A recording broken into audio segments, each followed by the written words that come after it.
what do you think is a very big misconception that young professionals and entrepreneurs and just younger people in general have about taxes and incentives? Well, to be honest with you, I mean, I'm still struggling trying to explain what we do to my family 24 years later. So when you look at the younger people, I mean, it's definitely an area. It's a very niche area, but very lucrative. It's challenging. It changes every day almost. There's tens of thousands of tax incentives. It just depends on which one you want to focus on. Hello, everybody. Welcome back to another episode of the Ambition Circuit. Today, I'm with my guest, Mr. Taz Singh. Mr. Taz Singh, thank you so much for being with us today, and I'm going to pass it over to you to give a brief overview of yourself. Avraj, happy to be here. Thank you for the invite. Um, Yes. I'm Taz. I'm actually a principal at CTI, basically the founding principal of CTI, the tax specialty tax consulting firm. We've been around for 24 years, specialize in tax incentives, state and federal, a team of about 120, including 18 software engineers. And then apart from that, I'm also involved in a lot of the startup scenes. I'll Mhm. be in five different VCs, way too many angels that I can think of. I think between the VCs and all the angels has about 127 startups in the portfolio right now. So Mhm. that's an area that I'm basically getting more actively involved in. Nice, nice.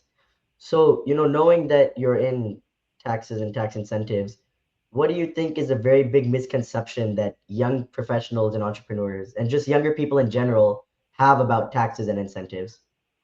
Well, to be honest with you, I mean, I'm still struggling trying to explain what we do to my family 24 years later, right? We are in a very niche area.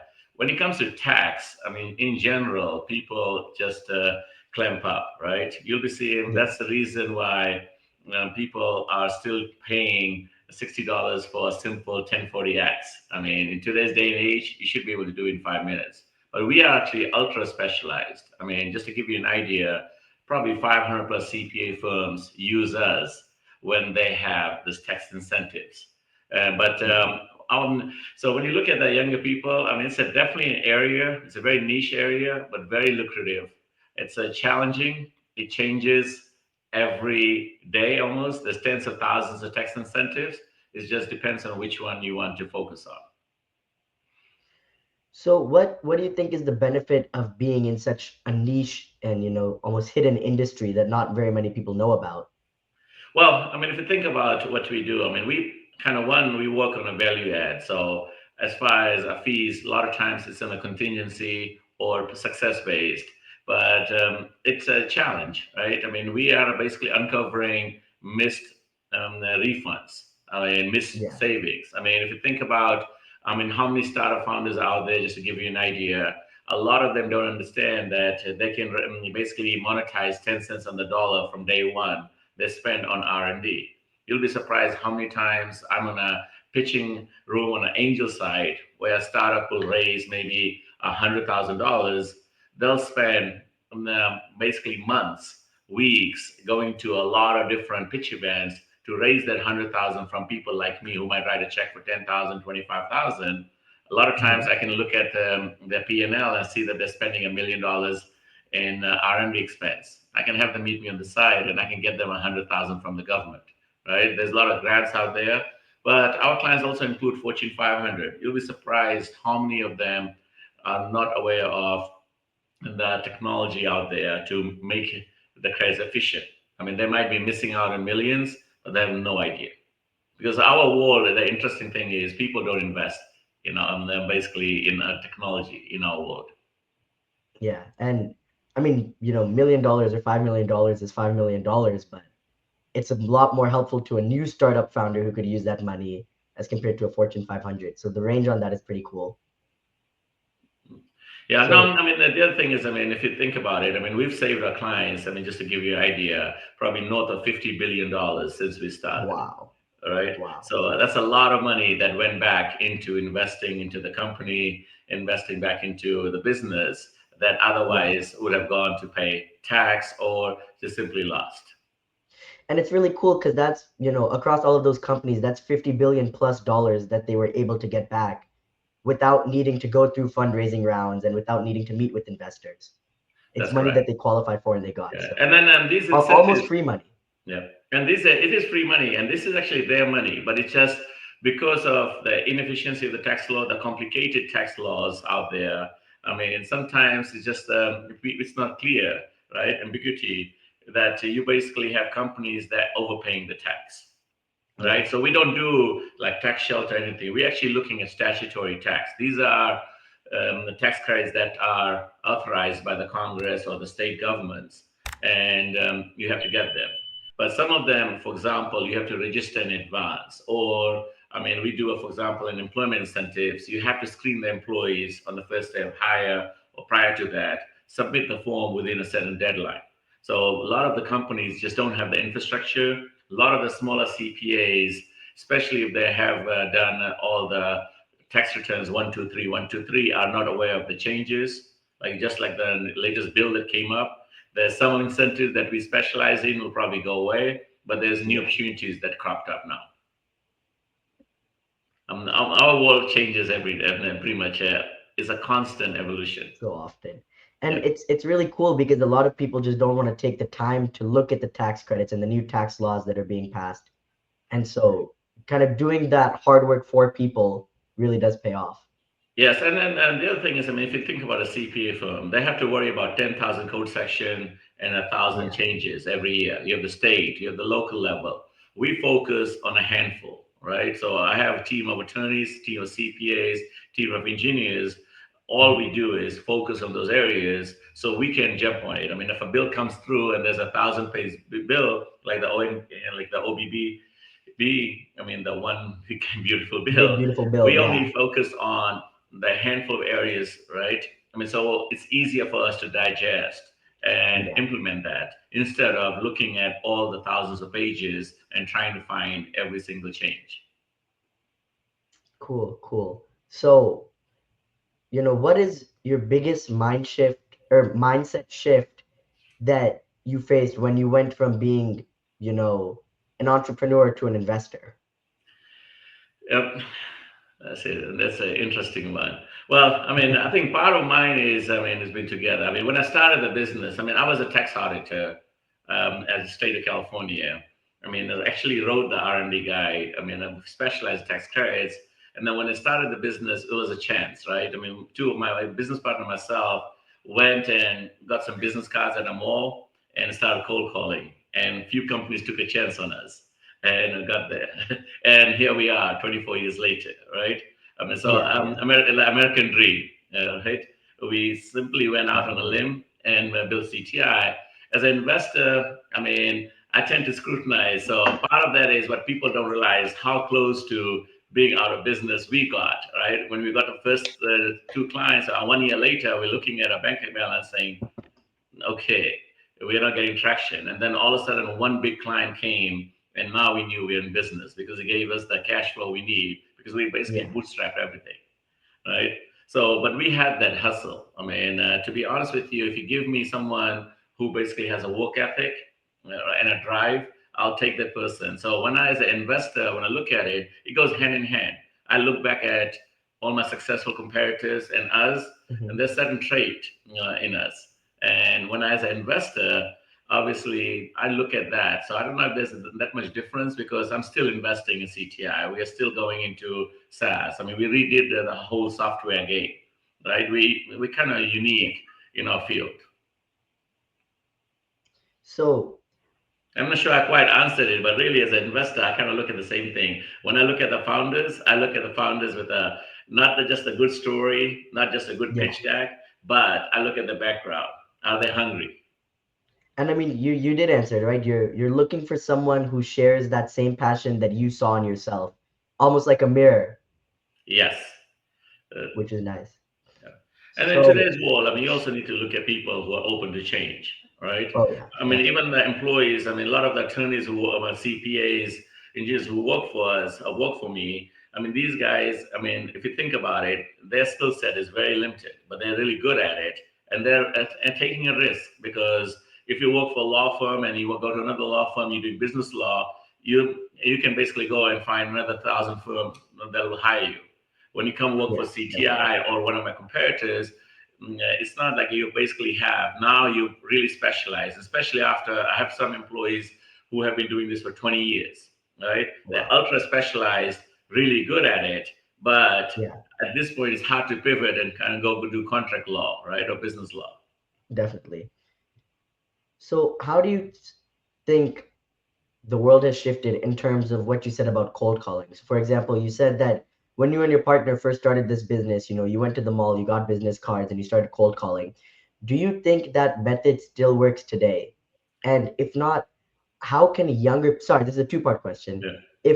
If the cold calling method does not work today, how can younger people, remold their sales pitch to get around companies always wanting to go with the bigger guy or the name brand guy?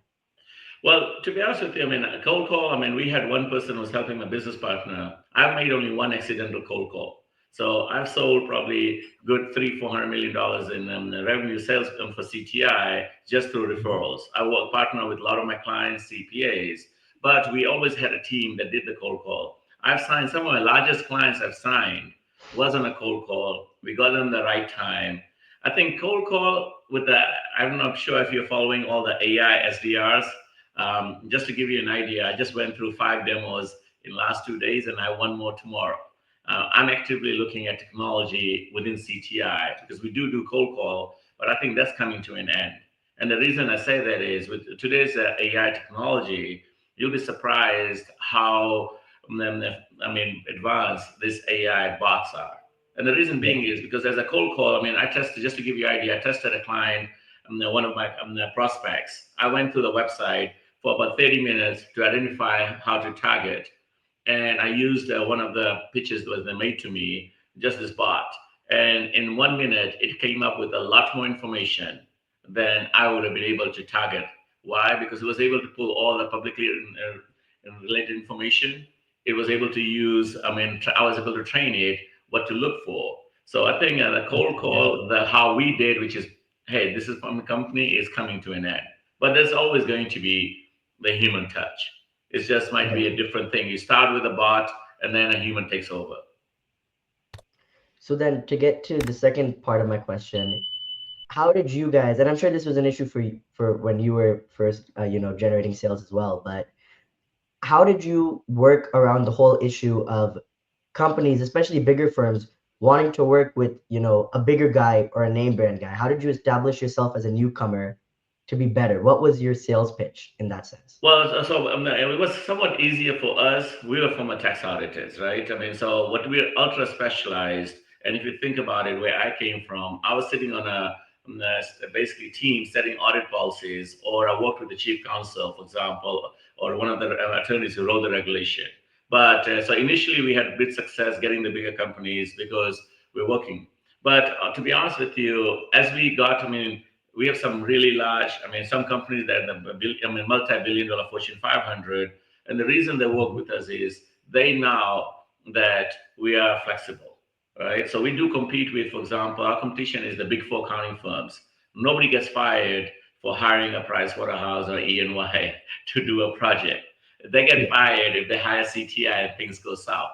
So for us, we have to work harder. We have to be more efficient, right? We yeah, have the to, credibility isn't. yeah, it's just it's a hustle mentality. You have, I go back as a persistence and the work ethic, right? The ability to and the providing the great customer service, but not only that, the quality product.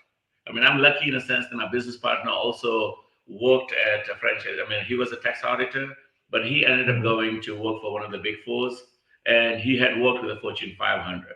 And I have several directors who have worked with Fortune 500, so that's how we kind of even the playing field. But it is still harder, and the reason being is it's hard to get into the door.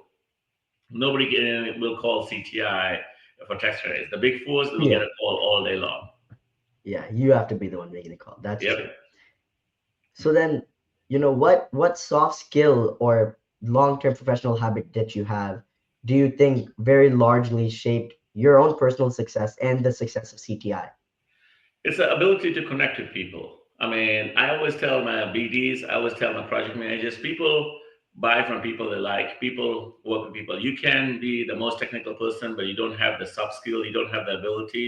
I teach that to my kids. I mean, if you're buried in the computer and you want to chat, that's unfortunately where I think a lot of people basically lose businesses. I mean, Yeah. my initial success was I would do the work with my client and I would be vocal, right? I mean, I would tell them, I'll do such a great job that you would love to get 3 referrals. I would ask for it and get it. But it's just the ability to communicate. I'm one of the dinosaurs. I still rarely use chat. I'm probably the only one in the company. Pick up the phone and call Really? me. It irritates me to no extent when sometimes you are setting 20 chat. Just pick up the phone and have a 10-minute conversation, I mean, 2-minute conversation, and you can resolve it. Now, certain things, Yeah. chats are great because I'm on a meeting, you chat me, you can multitask. But nowadays, Multitasking. I Yeah, can for tell sure. when people are at team meetings and I can tell they're not interested. Just Yeah. because behind the scene, they're actually chatting away with 10 other people. And it shows something because then it shows that, if you're not even worth the 2-minute phone call, if you're just worth the multitasking during a team meeting, what kind of respect they have for your work and for your company. So Yeah, well, I mean, that and, shows and, it and shows something. unfortunately, that's that new, right? Since pandemic and just the technology in general. I mean, so you have Slack, the great tools, Teams, great tool. Chat can be very, very effective. I mean, you can have team meetings on there, team chats, etc. You want to, like, for example, if there's a new sales, you have to get across. Congratulations, great job. Those are effective, Hmm. but sometimes people end up relying on that too much, just on the email going back and forth. A lot of Yeah. times you can write, and now AI writes the email, so who knows how much of your email is ChatGPT? They all sound great, but Yeah. do they really mean what they said, Do they right? mean I mean, anything? Yeah, that's true. So, what's, I mean, almost just to conclude, what's one thing you wish you knew earlier in your career that would have saved you any kind of anything, that would have saved you time, that would have saved you stress, that would have saved you money? oh yes, and to be honest with you, work smart and learn to delegate, right? I mean, as Hmm. you start, and this is a lot of the founders as well. I mean, they are the smartest people in the room, but you get to surround yourself with the people smarter than you and people hungrier. Because one of the things, if I go back, I always say I'm on a 24-year apprentice and I'm finally building a business. I should have been bankrupt 10 times over, but I out hustled it. It's working smarter, right? It's not Yeah, having a 15-minute meeting, providing information up front, then having a 1 hour meeting with 20 decks. I mean, you basically now your audience. Like for me personally, you send me the information up front, I can digest a lot of information in 2 minutes, and we can have a 10-minute meeting, answer any questions, move on. Then a 30-minute meeting of sending me unlimited graphs, and now you controlling it. So it's just being more efficient. The other thing is I hmm, didn't delegate enough.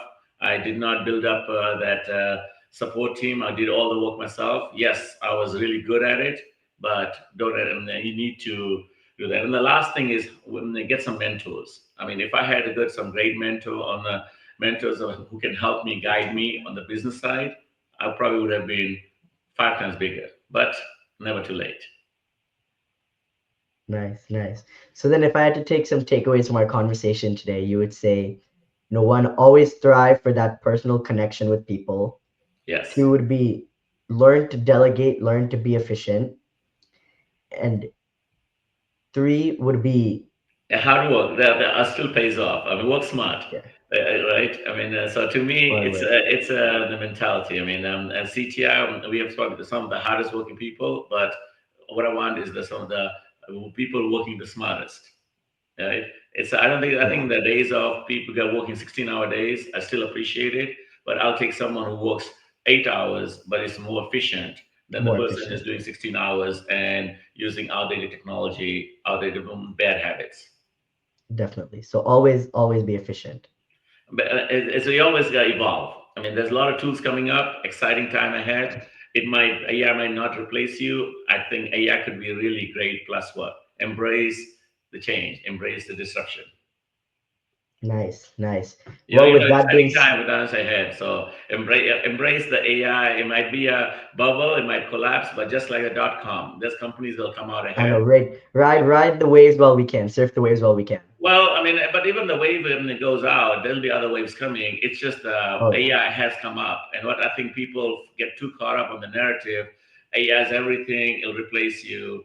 But then the other side, AI bubble up. Well, think about like MySpace. MySpace came, but Facebook did better.